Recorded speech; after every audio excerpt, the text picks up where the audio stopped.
laughing from your dantian, from your whole body, and from your heart. Ready? Inhale.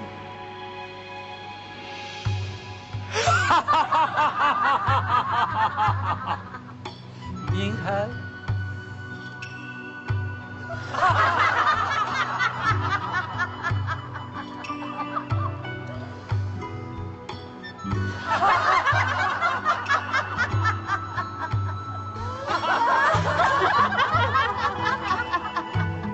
Let go.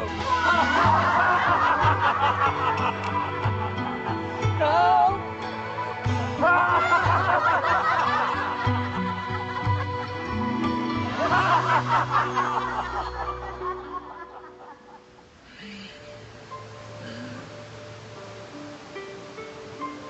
When we're happy, the energy in our bodies flows more freely and we feel healthier. This energy or life force is called Qi.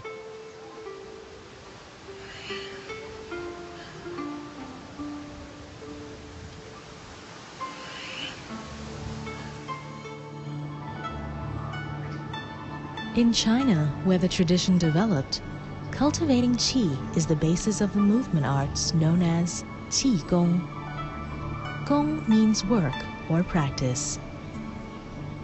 These techniques have been used to enhance spiritual, mental, and physical well-being for over 2,000 years in a variety of different forms.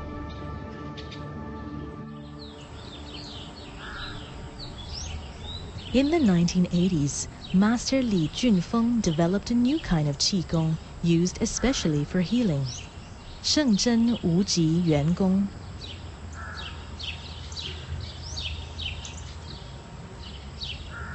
Shengzhen means unconditional love, and to Master Li, that is the essence of Qi itself.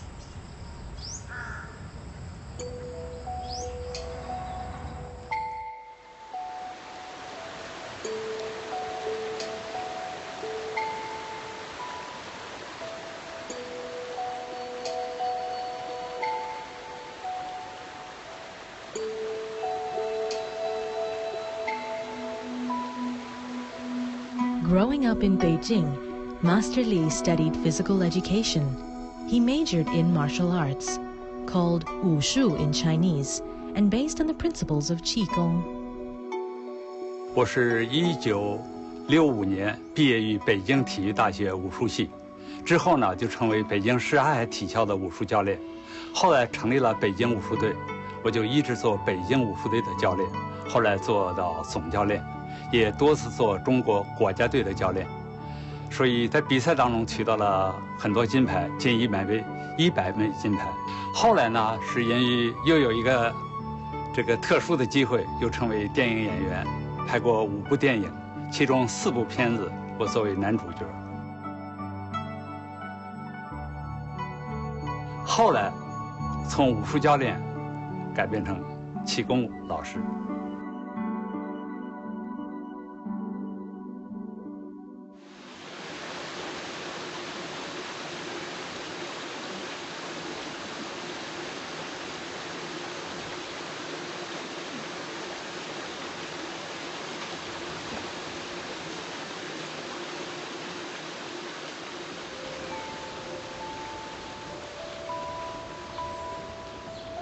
Annabelle Aleandrino has studied with Master Li for more than 12 years and is one of his closest students.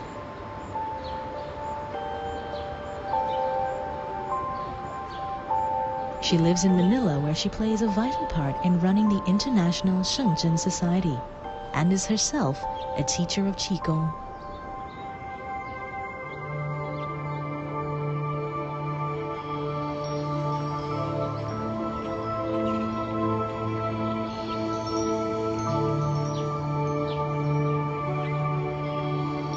There's two aspects here. There's the practice itself, where I get up in the morning and do my practices to start the day, the actual forms, a moving and a non-moving form. But there's the aspect of Wuji Wangong that has to do with the mind and your awareness and your attitude towards things. So when I'm going about my day and I'm not doing the movements, I'm still thinking about the principle of Qigong, the principle of Wuji Wangong, which is that the Qi in the universe and the Qi from you is constantly exchanging and flowing. So even if I'm not doing the movement, I'm very aware of that. So when I am seated by a beautiful river, for example, I welcome the river into my heart, and my loving the river, I'm sure, helps also nature. So it's an attitude that I carry with me all the time.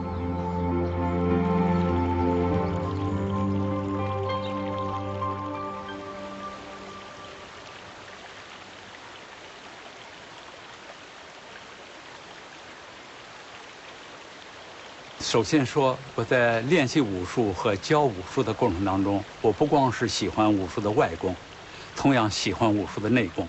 武术的内功也可以成为气功的一种，所以从练武术的内功，后来呢就学习多种的气功，拜过很多的气功老师做我的师傅。最后的一位师傅呢是姓张，他教了我中天一气的静坐。后来从练了中天一气这个静坐之后呢，对我有很大的启示，从这个启示当中，使我更加热爱气功，所以我就投身于气功的事业。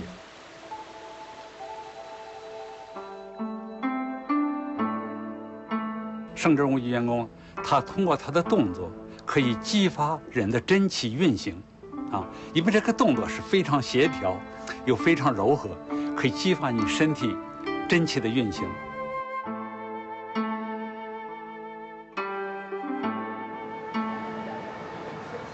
Just twist your body. Let your body lead your arms and hands. Here, continue, go down. And then open first. Go. 1. Yes. Here, first like this. Like that. And then turn. Yes. 2, 3. 4. Yes, very good. Second, 1. Go higher, as much. 圣真无极元功的动作，还包括每个动作的含义。通过这个含义，使人更加的理解人生。通过理解人生，去改变人的情绪和心理状态。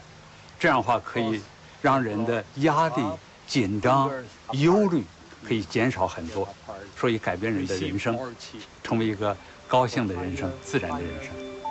And then open the hands. We learn 中天 movement. Follow me. Ready? Blow. Use your qi, clean your hands, and then hands go up. Clean your face. Merge with heaven. Go down. Purify your heart. Merge with earth. Now follow me. 我想人呢，练习气功，首先要理解什么是气，什么是气功。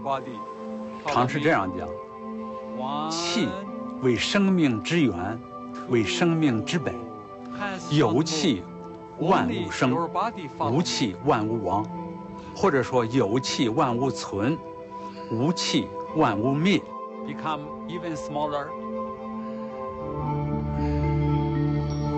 Go a little higher. Go down. A little higher. 1. Go higher. 2. Continue. 我常给我的学生介绍，圣真无极元功的动作可大可小，可快可慢，都是对的。但是最主要的要求，全身的动作要协调一致。通过身体的协调一致，通过这些动作的练习，去激发人真气的运行，让人的身体更健康。Stop.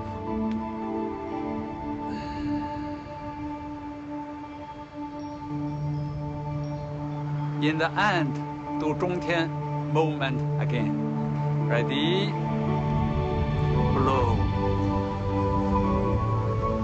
1, 2.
Well, when I teach students who are unwell, whether they are of cancer or some other rare disease or even something like diabetes, or someone, for example, who has chronic asthma, which is very difficult, I know that when they come to practice, initially there is this hope that they will be well and that the disease will leave them. And of course, I also have that hope for them. But more than that, what I wish for them is that through the practice, their attitude towards their particular illness will change, and that they will not look upon it as something that they want to get rid of, or something that is repugnant to them, but something that they can learn to accept and live with. And I always say that I feel rather that if you want to be well, it's not that you practice Qigong to take out the disease, but that you practice Qigong so that you will be happy. And then if you're happy, that is the best chance that you have for the disease going away. Relax the dantian. Left. The chi rock. Relax the dantian. Movement becomes slow.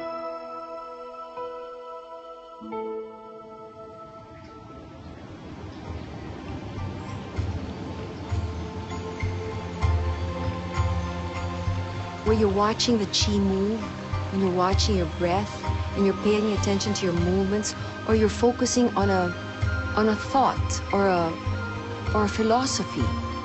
And when your mind goes to look at these things, the mind quiets down very naturally, and then the heart opens up when this happens. And when the heart is open, then the mind becomes completely at rest.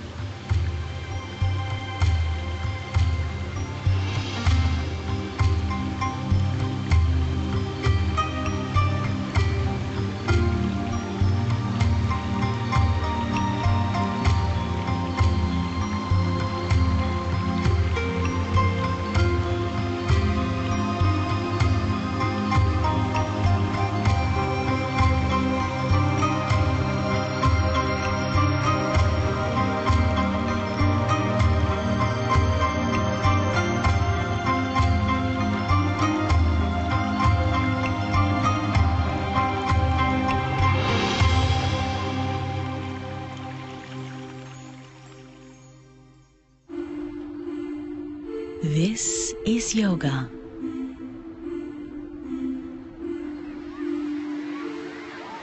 This is yoga.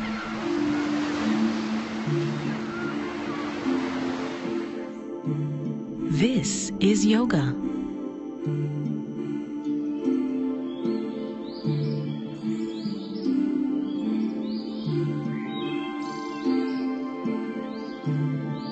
And this is yoga. Yoga means union.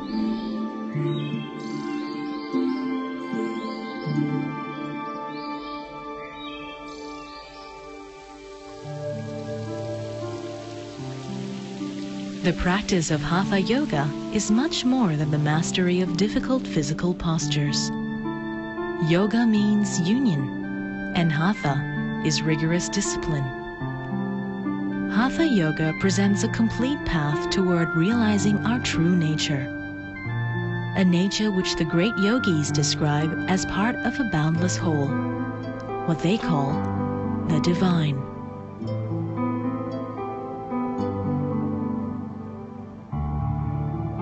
Yoga is the direct, lived experience of feeling connected with everything and everyone. And the dilemma that yoga addresses is our false belief that we're cut off and that we're separate from everything and everyone.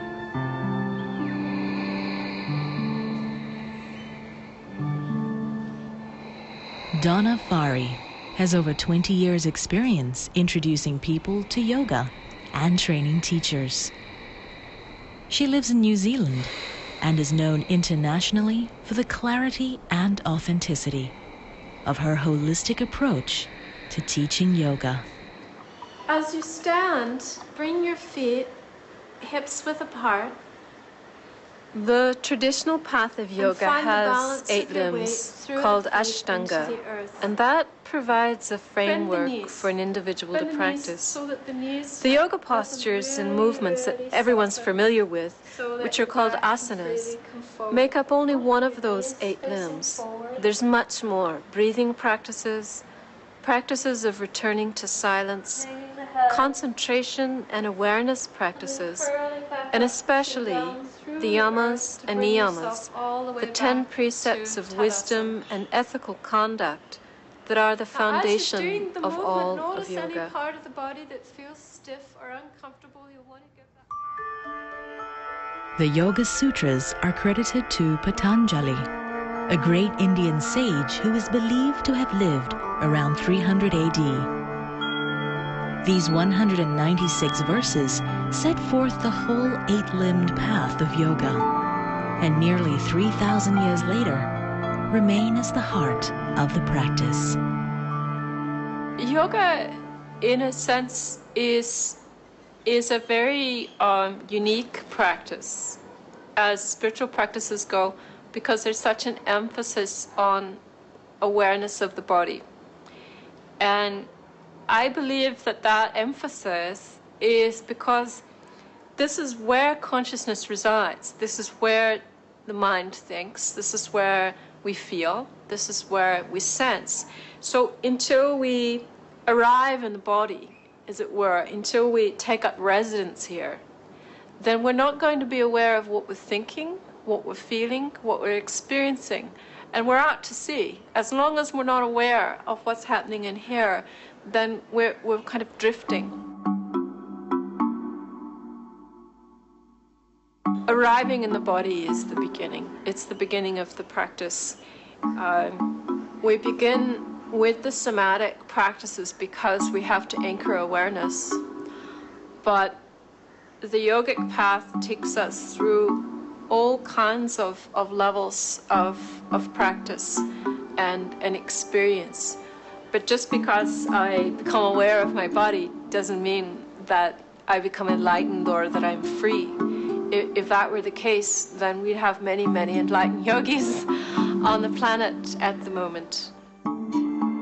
In Hatha Yoga, we balance opposing forces.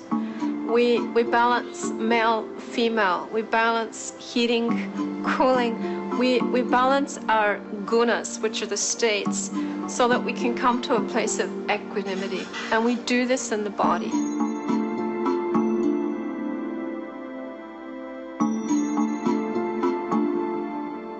So we have one hand on the shoulder.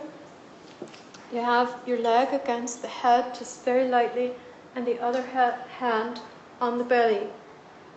I start by tuning into her breathing. She takes a breath in, I listen. Working with a partner in yoga is a fairly recent invention, and it can be very helpful if done correctly and safely.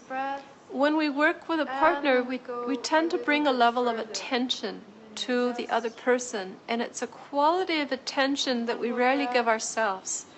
So when I work with a partner and I'm giving this absolute attention to them, I can then take back that skill into my own practice. But on another level, working with a partner, I can begin to train myself again to see that we are the same. We both breathe, we both have a heart that beats, we will both cry when someone dies. So I train myself by that intimacy with my partner when I'm doing yoga to have this union. Well, yoga is very, very important in my life, and it has actually had quite a profound effect on me. Like when I started practicing yoga, I was like most people, a little bit alienated from my body. And through the practice of yoga, I got to know my body a little bit better. And I was able to nourish it and care for it through the practice of yoga, in respect to what I would eat and what I would drink, and how I'd exercise my body and how I would rest my body. And it also made me quite aware of my speech and also my attitude to what happens in my life and what happens in the world.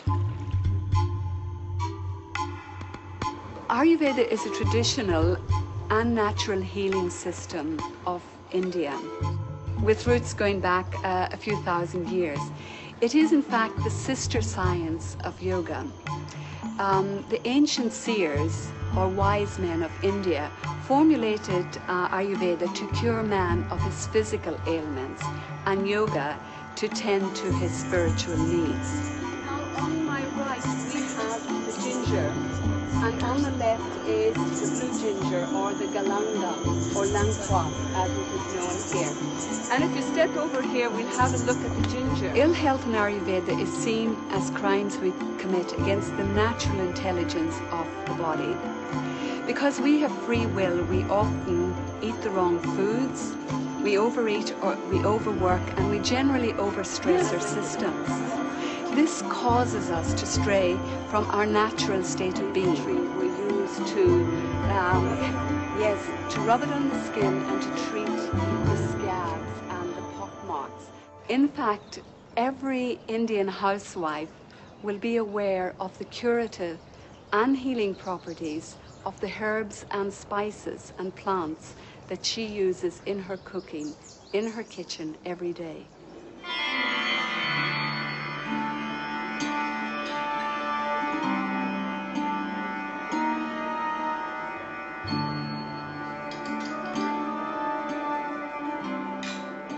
Anne's passion for yoga and her teaching ability have inspired her whole family to practice.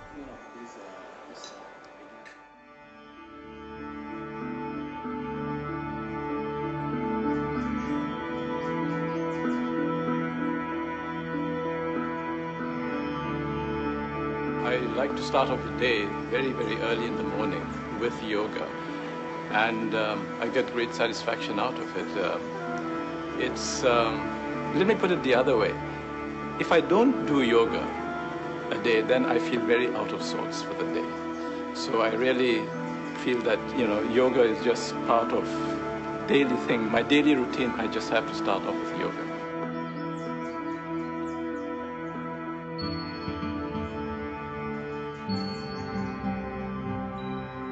I teach my sons about 5 times a week. They come up to my room every morning, every weekday morning, and we do about an hour's yoga practice together. I started yoga when I was a teenager, and I got interested in yoga because I was always involved in physical activity, in sports, outdoor pursuits, and yoga was just a nice way to complement that.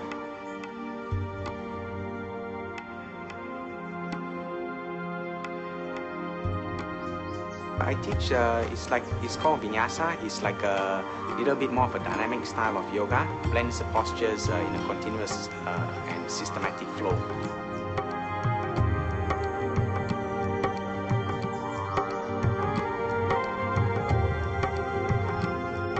The meditation should be part of the practice. You see, while you're doing the postures or the asanas, you actually should be having a focus on the breathing or the pranayama.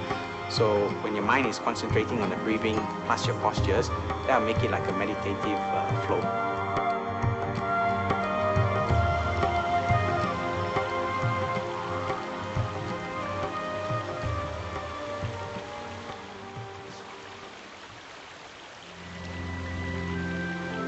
The purpose of all spiritual practices is return. Return to our true nature, which is boundless and still.